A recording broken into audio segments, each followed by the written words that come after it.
Ya, kidal. Aduh, pakai tangan bodoh lagi. Hai, kembali lagi di channel saya.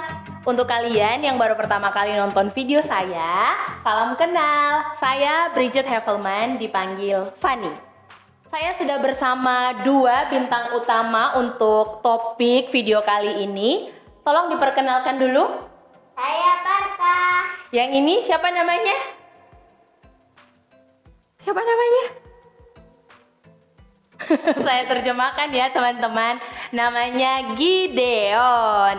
Nah, dua anak saya ini sejak lahir menggunakan tangan kiri. Oh, kakak Barka yang sudah menggunakan tangan kiri. Kalau Gideon kadang-kadang kalau makan masih menggunakan tangan kanan, kadang-kadang menulis menggunakan tangan kanan atau tangan kiri. Jadi kita belum tahu apakah Gideon ini kidal atau kanan. Gideon sudah beralih tempat ya teman-teman. Jadi saya mewawancarai kakak Barka saja.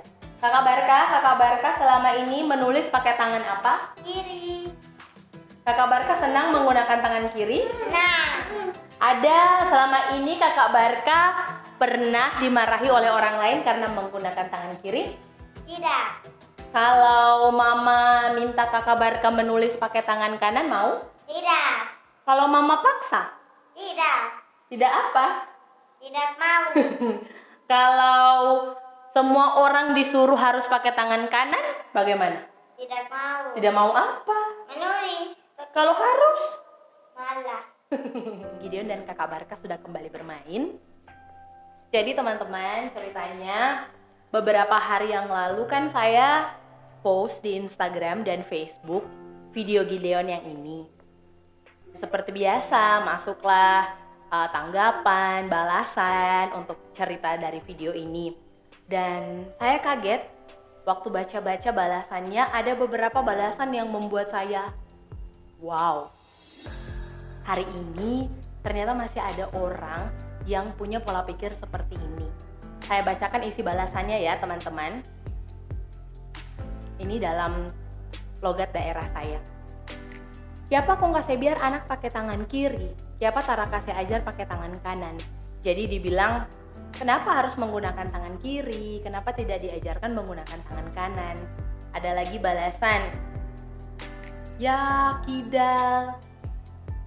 Aduh, pakai tangan bodoh lagi. Kira-kira kalau teman-teman yang menjadi saya dan menerima balasan-balasan seperti itu, bagaimana perasaan teman-teman? Bagikan di kolom komentar ya. Untungnya saya sudah membekali diri saya sejak kurang lebih 9 tahun yang lalu. Karena kakak Barka juga tadi teman-teman sudah lihat, dia kiri dari lahir. Dan saya sudah pernah menerima kalimat-kalimat seperti itu, mendengar kalimat-kalimat seperti itu dari orang tua, saudara, tetangga, teman, yang membuat saya, saya harus cari informasi yang banyak, saya harus bekali diri saya dengan pengetahuan supaya mental saya tetap sehat dan saya juga bisa mendampingi anak saya untuk bertumbuh menjadi dirinya sendiri. Dan di daerah saya itu teman-teman sangat menjunjung tinggi yang namanya budaya tangan bagus.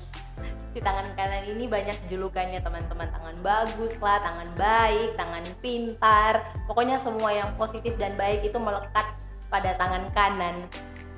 Saya tidak bilang ini sesuatu yang salah, malah menurut pendapat saya ini perlu dijaga supaya kita terus saling menghargai atau menghormati dalam hal memberi atau menerima sesuatu dari orang lain, terutama dari orang yang lebih tua.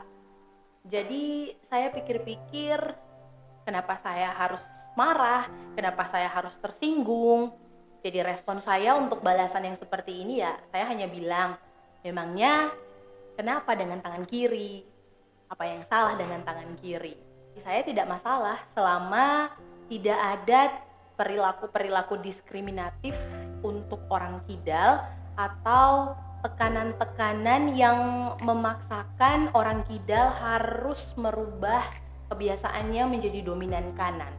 Apalagi kalau tekanan itu, paksaan itu diberikan untuk anak-anak. Karena saya sendiri pernah mengalami salah satu murid saya, karena saya guru, salah satu murid saya waktu di kelas usia 3 tahun anak ini memang sudah lebih cenderung beraktivitas dengan menggunakan tangan kiri. Jadi dia menarik garis menggunakan tangan kiri, menggambar, mewarnai.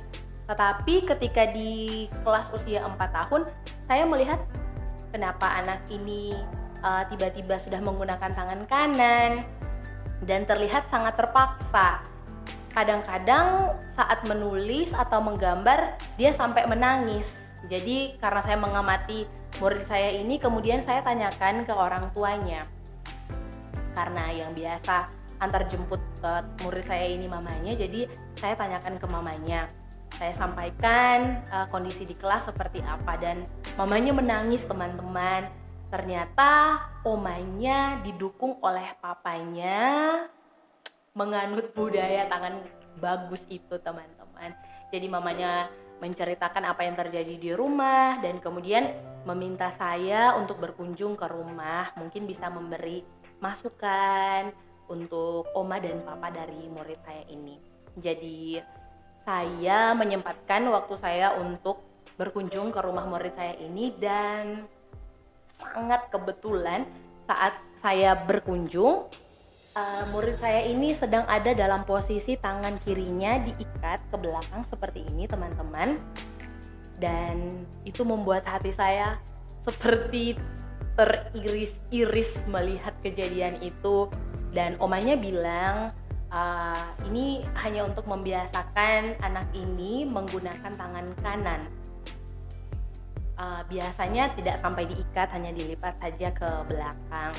Dan kemudian saya memberitahu informasi yang saya tahu, saya memberi masukan, dan sangat bersyukur teman-teman, masukan dan informasi yang saya berikan itu mau diterima oleh oma dan papa dari murid saya ini. Dan bersyukur setelah itu anak ini sudah kembali normal menggunakan tangan kirinya dengan sangat tenang, seperti tadi kakak Barka bilang ya, meskipun dipaksa dia tidak mau menggunakan tangan kanan, dia lebih suka menggunakan tangan kiri. Saya juga pernah dengar cerita dari salah satu teman saya yang sampai hari ini jengkel, makanya dia sangat mendukung saya untuk membuat video ini, karena dia juga mengalami hal yang seperti saya ya teman-teman, punya anak pertama kidal. Lalu ketika suatu hari ketika ada acara keluarga, kalau saya tidak salah ingat, si oma dari anak teman saya ini memberikan sesuatu untuk cucunya, anak dari teman saya ini, dan karena kidal jadi ya si anak menerima dengan tangan kiri. Lalu omanya bilang, tangan bagus yang mana? Tangan pintar yang mana? Dan menurut teman saya ini bukan terjadi satu kali saja, ini diulang terus menerus, dan teman saya sampai bilang takutnya anaknya minder. Bahkan saya dalam hati juga berpikir, takutnya anak akan berpikir kalau hanya tangan kanan yang bagus, kalau hanya tangan kanan yang pintar dan baik, lalu buat apa sih tangan kiri? Kenapa tangan kiri harus diciptakan? Semoga tidak terjadi seperti itu ya pikiran-pikiran di anak-anak kita, teman-teman. Saya mau bagikan sedikit informasi yang saya tahu, teman-teman. Waktu tahun 2017 saya ikut parenting. Yang saya tahu itu yang membuat anak-anak menggunakan tangan kanan atau tangan kiri itu karena fungsi otak. Kalau misalnya fungsi otak lebih dominan otak kiri, maka yang bergerak tangan bagian tubuh yang kanan. Kalau fungsi otak lebih dominan yang kanan, maka yang akan bergerak bagian kiri, bagian tubuh sebelah kiri. Tapi kemudian di tahun 2019 saya dapat informasi lagi melalui parenting bahwa ada dugaan kemungkinan bukan otak yang mempengaruhi pergerakan bagian tubuh kanan atau kiri, tapi sumsum tulang belakang. Saya bacakan informasinya ya teman-teman. Gerakan tangan memang dimulai dari otak, namun sinyalnya dikirimkan ke sumsum tulang belakang untuk diterjemahkan menjadi gerakan. Gerakan tangan dan lengan manusia memang dimulai dari otak, tepatnya di korteks motorik. Namun, sinyalnya dikirimkan ke sumsum tulang belakang untuk diterjemahkan menjadi gerakan. Para peneliti menemukan bahwa korteks motorik dan sumsum tulang belakang janin memang belum terhubung hingga minggu ke-15. Namun, dominasi tangan kanan atau kiri telah ditentukan. Oleh karena itu, janin telah memilih tangan favoritnya sebelum otak mengendalikan tubuh. Saya tidak tahu ya teman-teman mana yang benar, mana yang salah karena saya bukan saintis. Tapi di sini saya mau bilang kalau orang kidal itu sudah sangat menyesuaikan dengan banyak hal di dunia ini yang hanya mendukung orang yang menggunakan tangan kanan. Saya kasih contoh beberapa yang saya tahu saja ya teman-teman.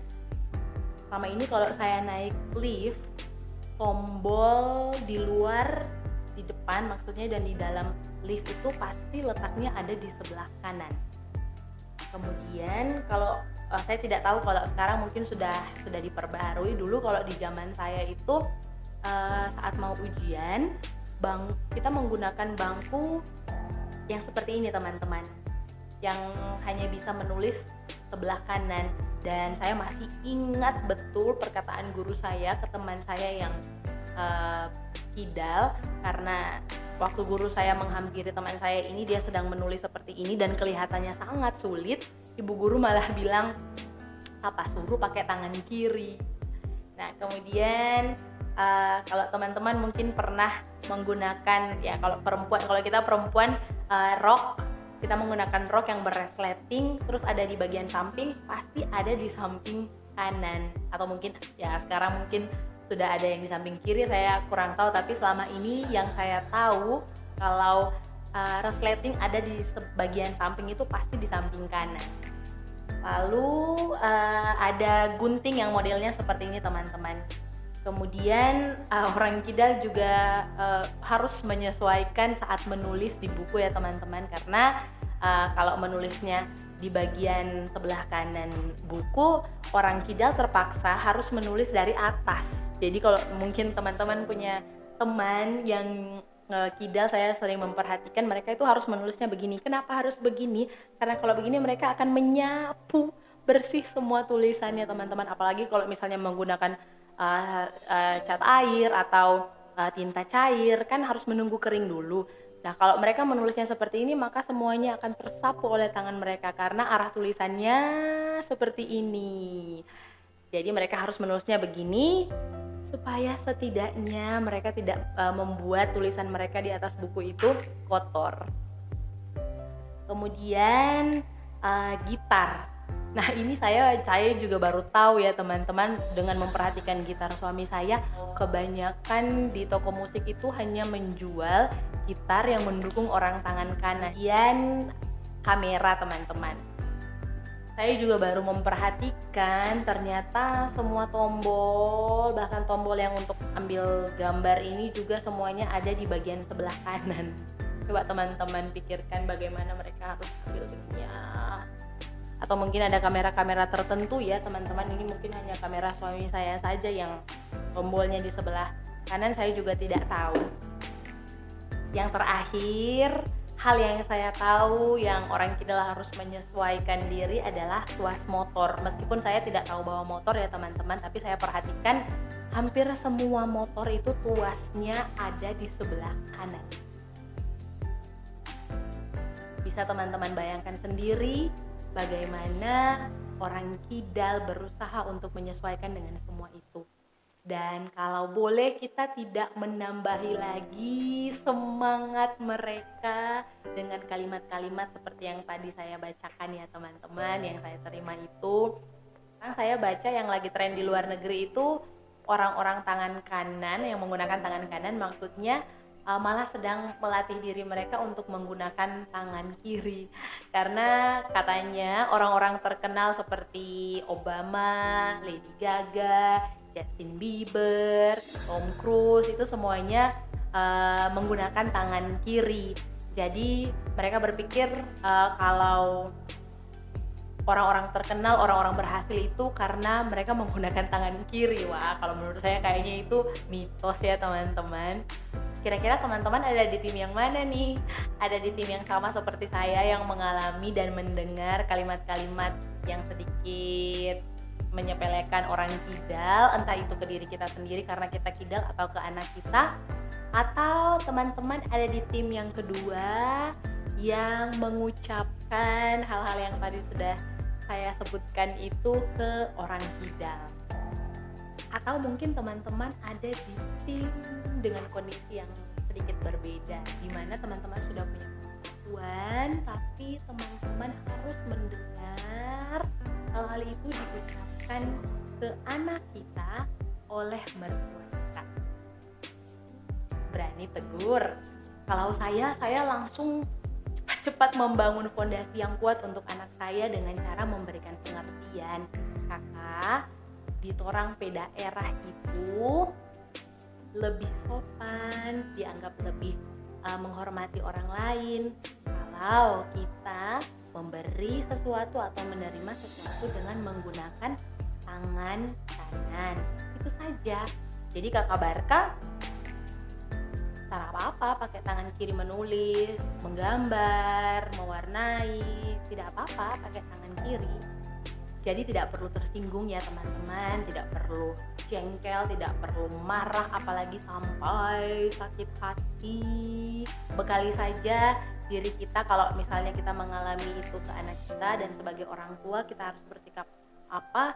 Saran saya, bekali saja diri kita dengan informasi dan pengetahuan yang benar supaya kita bisa membantu anak kita bertumbuh dengan mental yang sehat menjadi diri mereka sendiri. Mungkin curhatan, himbauan, dan arahan saya di video kali ini cukup sampai di sini ya teman-teman. Terima kasih teman-teman semua sudah mau menonton video saya.